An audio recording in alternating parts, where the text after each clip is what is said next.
ബംഗാളിൽ തിരഞ്ഞെടുപ്പ് കമ്മീഷന്റെ അനുവാദത്തോടെ വോട്ടർ തട്ടിപ്പ് നടന്നതായി ആരോപിച്ച് തൃണമൂൽ കോൺഗ്രസ് മറ്റ് സംസ്ഥാനങ്ങളിൽ നിന്നുള്ളവരെ കൊണ്ടുവന്ന് ഒരേ ഇലക്ട്രൽ ഫോട്ടോ ഐഡന്റിറ്റി കാർഡ് നമ്പറുകൾ ഉപയോഗിച്ച് വോട്ട് ചെയ്യിക്കുന്നുണ്ടെന്ന് തൃണമൂൽ കോൺഗ്രസ് രാജ്യസഭാ MP ഡെറക് ഒബ്രെയിൻ ആരോപിച്ചു. വാർത്താ സമ്മേളനത്തിലായിരുന്നു അദ്ദേഹത്തിന്റെ ഈ പ്രതികരണം. ഇതിഹാസ അഴിമതി എന്നാണ് ഇതിനെ അദ്ദേഹം വിശേഷിപ്പിച്ചത്. ഫെബ്രുവരി 27-ന് പാർട്ടി ചെയർപേഴ്സണും മുഖ്യമന്ത്രിയുമായ മമതാ ബാനർജിയാണ് ഈ വിഷയം ആദ്യം തുറന്നുകാട്ടിയതെന്നും അദ്ദേഹം ചൂണ്ടിക്കാട്ടി. സംഭവത്തിൽ തിരഞ്ഞെടുപ്പ് കമ്മീഷന്റെ പ്രതികരണത്തെയും അദ്ദേഹം വിമർശിച്ചു. നീതിയുക്തമായ തിരഞ്ഞെടുപ്പ് ഉറപ്പാക്കാൻ അടുത്ത 3 മാസത്തിനുള്ളിൽ വോട്ടർ പട്ടികകൾ ശരിയാക്കണമെന്നും തൃണമൂൽ ആവശ്യപ്പെട്ടിട്ടുണ്ട്. 24 മണിക്കൂറിനുള്ളിൽ തിരഞ്ഞെടുപ്പ് കമ്മീഷൻ തങ്ങളുടെ പിശക് അംഗീകരിക്കണമെന്നും ഡെറക് ഒബ്രെയിൻ പറഞ്ഞു.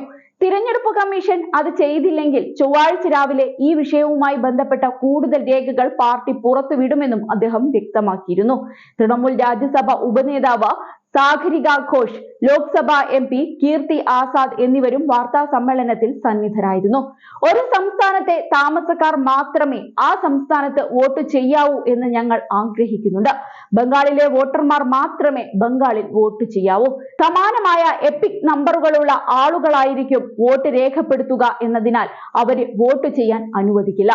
മറ്റ് സംസ്ഥാനങ്ങളിൽ നിന്ന് വോട്ട് ചെയ്യാൻ വേണ്ടി ഈ ആളുകളെ ഒളിച്ചു കടത്തി കൊണ്ടുവരുമെന്നും ഇത് അംഗീകരിക്കാനാവില്ല എന്നും അദ്ദേഹം തുറന്നടിച്ചു. ഇതൊരു അഴിമതിയാണ് എന്നും ക്രിമിനൽ കുറ്റമാണ് എന്നും തൃണമൂൽ നേതാക്കൾ എടുത്തു പറഞ്ഞു.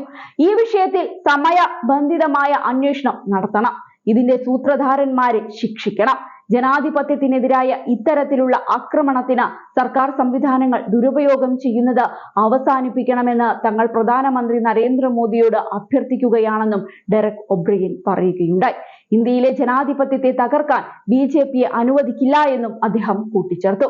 2 വ്യത്യസ്ത സംസ്ഥാനങ്ങളിലെ വോട്ടർമാർക്ക് ഒരേ വോട്ടർ കാർഡ് നമ്പറുകൾ നൽകുന്നതിനെ കുറിച്ചുള്ള റിപ്പോർട്ടുകൾക്കിടെയാണ് തൃണമൂൽ കോൺഗ്രസിന്റെ ഈ പ്രതികരണം.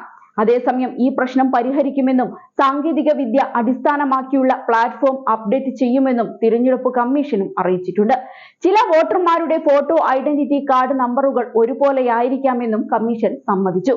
എന്നാൽ ജനസംഖ്യാ വിശദാംശങ്ങൾ, നിയമസഭാ മണ്ഡലം, പോളിംഗ് ബൂത്ത് എന്നിവയുൾപ്പെടെ മറ്റ് വിശദാംശങ്ങൾ വ്യത്യസ്തമാണ് എന്നും കമ്മീഷൻ എടുത്തു പറഞ്ഞിട്ടുണ്ട്.